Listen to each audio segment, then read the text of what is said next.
Каждое слово как приговор. Сегодня расскажу, как десятки молодых женщин Китая оказались в ловушке собственных текстов. Сначала, кажется, писательницы создавали миры вымышленных историй о любви между мужчинами, жанр, который в Азии называют данмэй. Миллионы читателей, тысячи комментариев, нежность, эмоции, которые доступны только через слово. И многие авторы таких романов – женщины 20 лет. Порой студенты писали годами, считая это безопасным творчеством. Но весной 25-го все изменилось. С февраля по июнь по всей стране арестовали от 30 до 50 человек. Все молодые женщины не старше 20 лет, обвиненные в публикации гей-эротических рассказов, распространенных через платформу на Тайване. Все опубликованные истории о самих писательницах похожи друг на друга. Вызов в полицию через сотни километров. Одна девушка была вызвана на допрос из города почти за 1000 километров. Она купила самый дешевый билет, чтобы приехать на допрос. Это был ее первый полет в жизни.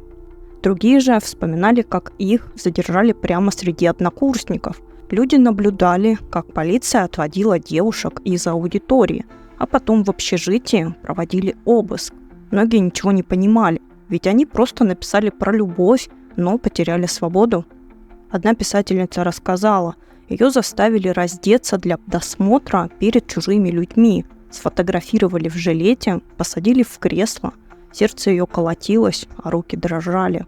Позже она написала: «Каждое слово, что я написала, теперь цепь, что держит меня».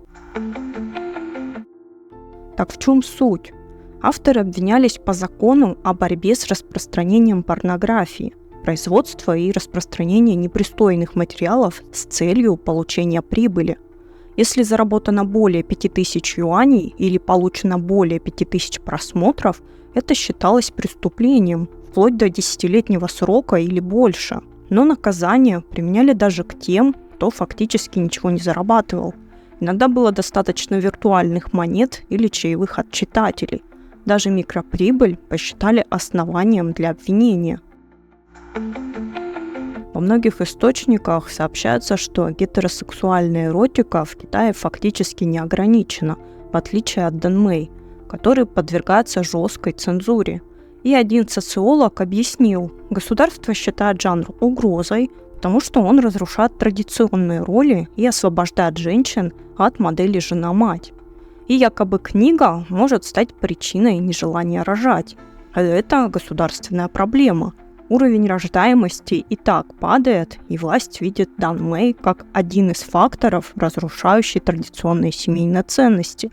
Да и сами власти не набирают столько рейтингов, как эти авторы с подписчиками на платформах. Поэтому успех стал уликой, хотя ранее восхищением. К примеру, одна из писательниц заработала 1,8 миллионов юаней, но ее потом посадили на 4,5 года. На платформах стали появляться хэштеги вроде «авторы арестованы», которые собирали десятки миллионов просмотров, но были удалены. Посты с поддержкой, просьбами о юридической помощи исчезали мгновенно. Более десятка юристов предлагали помощь бесплатно. В одном из источников сообщается, что в течение 2 дней один адвокат обрабатывал якобы больше 150 обращений, но даже обсуждение темы стало опасным.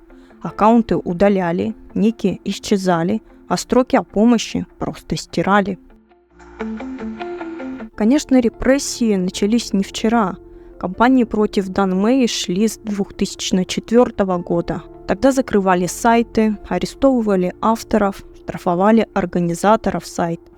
А в 2018 году писательницу осудили на 10 лет за роман с учителем и сцены насилия. История стара, но ее все еще вспоминают в пабликах.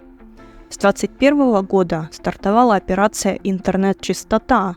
Запретили экранизации, удалили сериалы по данмэй и усилили давление на местные платформы.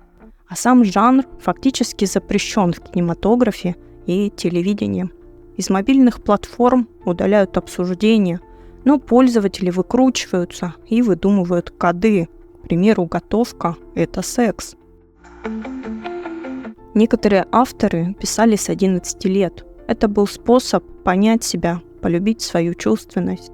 Даже после ареста некоторые говорили, если вернулась бы назад, все равно написала бы снова этот роман. Ведь, как признавались многие, написание романа становилось их жизнью, мечтой и формой борьбы. Одна девушка-автор написала: «Я жертвовала едой, продавала волосы, чтобы купить ручку и ноутбук. А потом эти символы творческой борьбы превратились в доказательства уголовной статьи». История с арестами китайских авторов стала настолько громкой, что ее обсуждают по всему миру на форумах. И многие считают, что это не просто репрессии по статье «Порнография». Это репрессии против свободы слова, против женского самоопределения, против пространства, где женщины могут открыто выражать желания, эмоции, свободу быть собой. Но каждый текст, написанный когда-то невинно, превратился в доказательство преступления, а государство, используя устаревшие расплывчатые законы, превратило мечты девушек в приговоры. Многие пользователи сети считают, что этот кризис – зеркало гораздо более широкой борьбы за контроль над телом, над чувством, над смыслом и словом. И на фоне этого тысячи женщин, писавших о любви, теперь сталкиваются с суровой реальностью. Страх, стыд, страх перед близкими и опозоренные мечты. Но многие в сети все же надеются, что истории этих авторов – это не конец.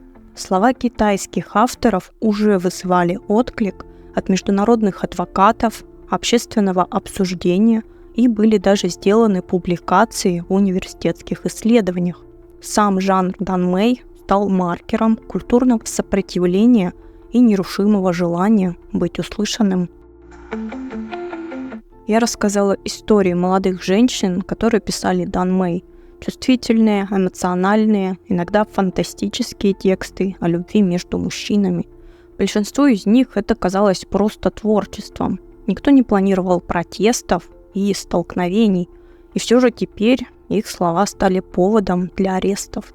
Интересно, что если заглянуть в историю, то тема любви между мужчинами не нова. К примеру, в Древней Греции существовал священный отряд фив, элитное войско из 300 бойцов, сформированных из 150 пар возлюбленных мужчин. Эти люди сражались плечом к плечу и выигрывали сражения той эпохи. И считалось, что их связи делали их непобедимыми. В Библии, к примеру, дружба Давида и Йонафана описана как нечто глубоко эмоциональное.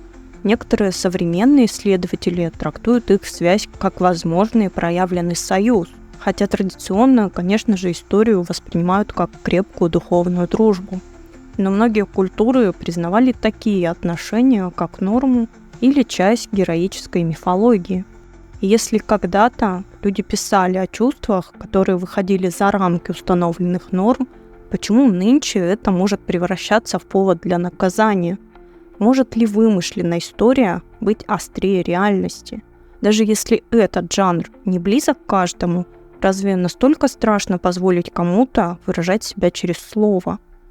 Мне все же кажется, эти женщины просто искали способ поговорить о чувствах, о своих фантазиях через вымышленных героев, и в этом я не вижу ничего плохого.